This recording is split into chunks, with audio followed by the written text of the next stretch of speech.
तो अब सिद्धांत प्रवेशिका भाग 2 का पाठ 2, सच्चे देव शास्त्र गुरु।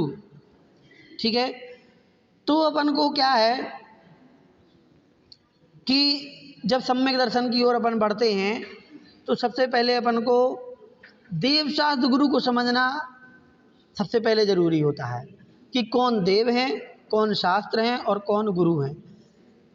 यदि इनकी पहचान नहीं हो पाई पहले तो आगे कुछ भी पहचान नहीं कर पाए।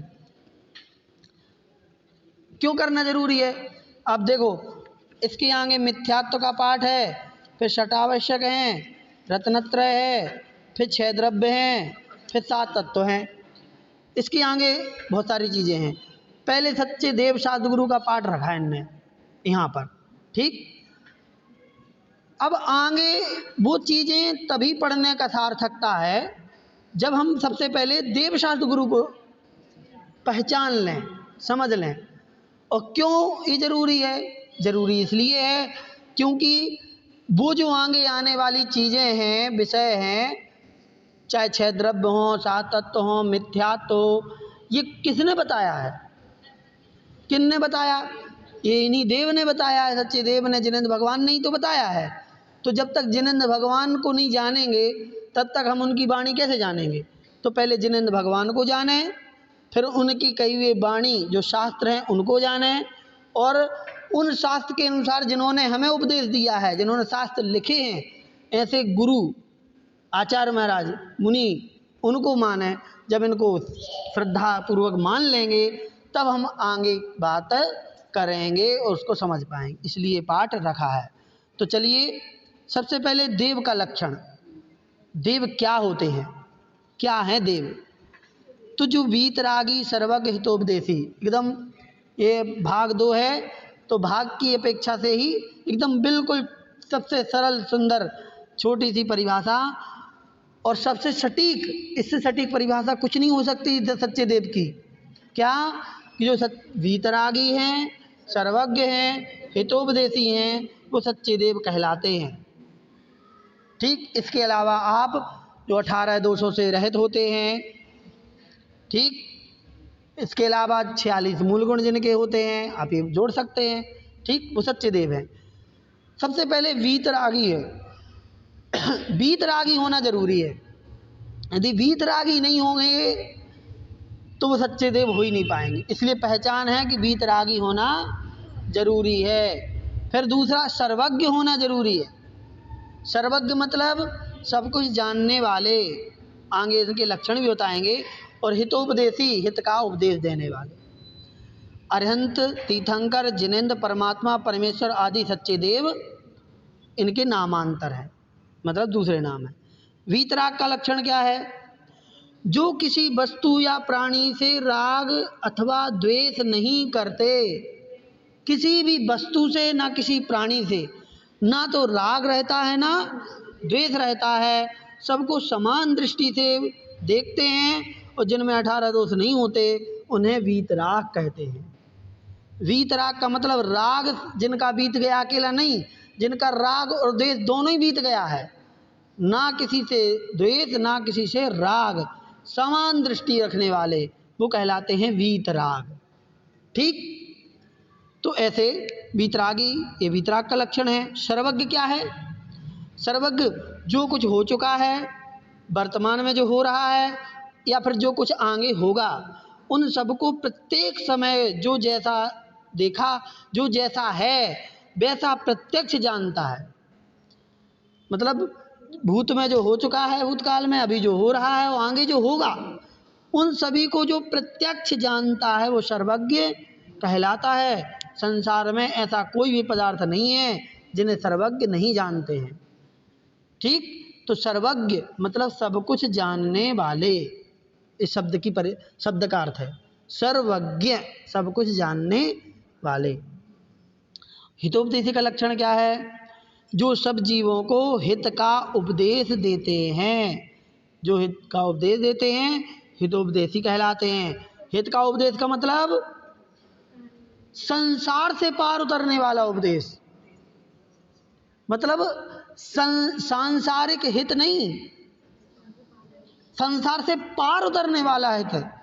नहीं तो यहाँ पर किसी की नौकरी लगवा दो वो भी हित है, किसी को पैसे दान में दे दो, उनके घर चला दो, ये भी हित है। ये हित नहीं, संसार से पार उतरने वाला हित का उपदेश यदि देते हैं वो हितोपदेश है, उसे हितोपदेशी कहते हैं।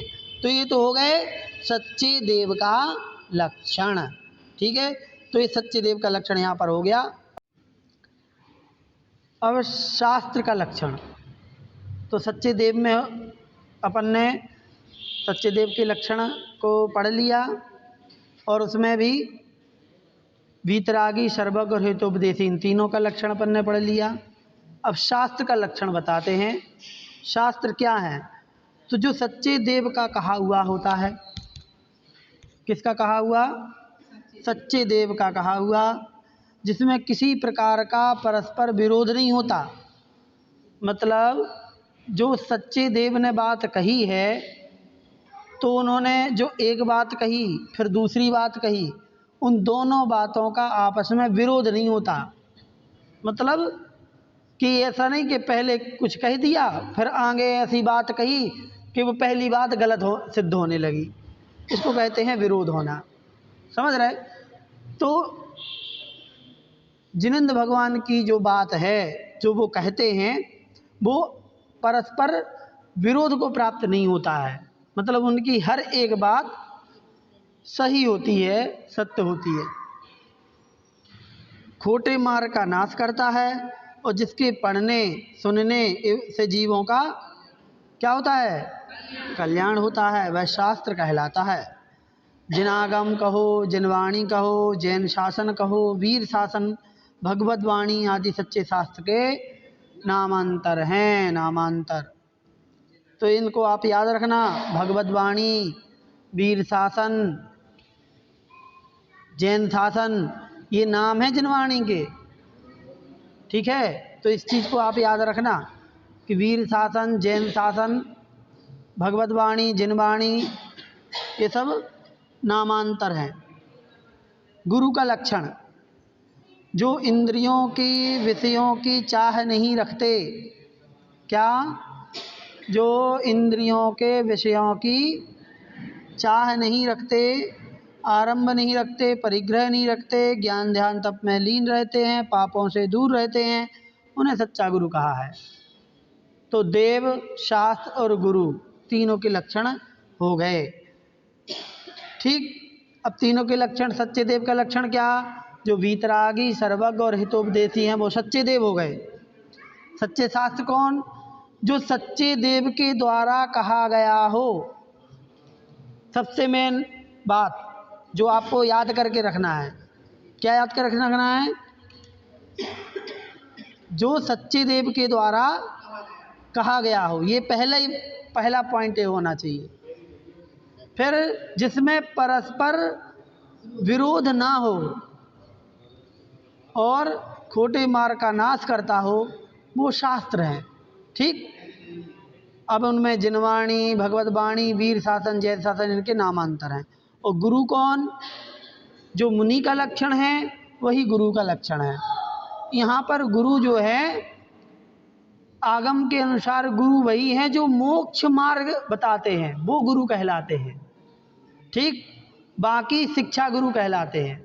जो अपन लौकिक में कहते हैं ना, लौकिक में अपन टीचर जो शिक्षक होते हैं उनको भी गुरु बोलते हैं, फिर बोलते हैं कि माता पिता पहले गुरु होते हैं।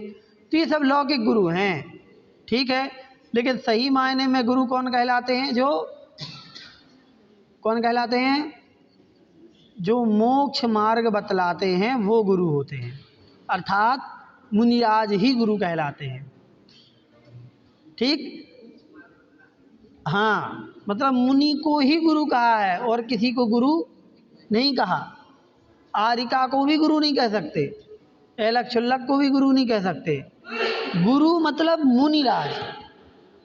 हाँ, इतना समझ के रखिए, गुरु मतलब मुनिराज, ऐसा। तो मुनिराज की जो परिभाषा है, मुनि की जो परिभाषा है, वही सच्चे गुरु की परिभाषा है कि जो 5 पापों से दूर रहते हैं, आरंभ परिग्रह से रहित होते हैं, ज्ञान ध्यान तप में लीन रहते हैं। ठीक है, वो गुरु कहलाते हैं। विषयों की इच्छा नहीं रखते हैं, विषयों की आशा नहीं, जिनके साम्य भाव धन रखते हैं, यही गुरु की लक्षण है। गुरु के नामांतर यहाँ दिए हैं, ऋषि, मुनि, यति, तपस्वी, योगी, साधु, दिगंबर, ये सभी गुरु के नामांतर हैं। ठीक, चाहे ऋषि बोल लो, चाहे मुनि बोल लो, चाहे यति बोल लो, चाहे तपस्वी, योगी, साधु, दिगंबर, ये सब एक ही अर्थ के वाची है। अपने शिक्षक को शिक्षा गुरु कहा जाता है और साधु मुनि को सच्चा गुरु कहा जाता है। ठीक है। शिक्षा, इस प्रकार सच्चे देव सद्गुरु का स्वरूप जानकर सदा ही उनकी भक्ति, पूजा और सेवा करनी चाहिए, किंतु रागी, द्वेषी, मिथ्या देवों व साधुओं को कभी भी नहीं पूजना चाहिए। अनाचार, शिथिलता तथा विषय कषाय बढ़ाने वाले मिथ्या शास्त्र भी नहीं पढ़ना चाहिए। ठीक है। तो इस प्रकार से अपना पाठ 2 जो है वो पूरा हो गया। अब इसमें जो प्रश्न हैं वो भी जो इसमें लिखे हैं उसी में से हैं कि सच्चे देव साधुगुरु का लक्षण, तो तीनों के लक्षण लिखने पड़ेंगे आपको। सच्चे देव और सच्चे शास्त्र के नामांतर मतलब दूसरे नाम। अब इसको भी याद रखिए, नामांतर मतलब क्या? नामांतर मतलब अपर नाम, दूसरे नाम, पर्यायवाची नाम। फिल्मी उपन्यास और कहानियाँ सच्चे शास्त्र हैं या नहीं है? नहीं है। क्यों? क्योंकि ये सच्चे देव के द्वारा कहे गए नहीं हैं और ये क्या मोक्ष मार्ग नहीं बतलाते। सर्वज्ञ किसे कहते हैं? जो सब कुछ जानने वाले हैं, वो सर्वज्ञ हैं। जो कुछ हो चुका है, हो रहा है, जो होएगा सब। इस पाठ से हमें क्या शिक्षा मिलती है?